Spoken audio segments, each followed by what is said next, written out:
এই ভিডিওটির মধ্যে কোনো ধরনের কাট হবে না এবং কোনো ধরনের এডিটিং হবে না।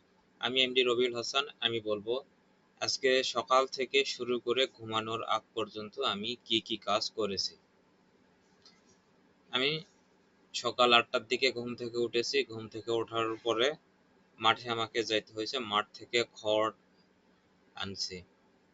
আমাদের এলাকায় এগুলোকে খের বলে, তবে খড় বলাই ভালো। দেন তারপরে হচ্ছে 10টা-11টা বাজে সকালের খাওয়া হয়েছে। হওয়ার পরে হচ্ছে বাড়িতেই ছিলাম, কোনো কাজকর্ম করা হয় নাই, জাস্ট বসে। দেন দুপুর হওয়ার পরে দুপুরে গোসল করার পরে খাওয়া দাওয়া করা হয়েছে। খাওয়া দাওয়া করার পর বাইরে গিয়েছিলাম কিছু হচ্ছে মেডিসিন নিতে।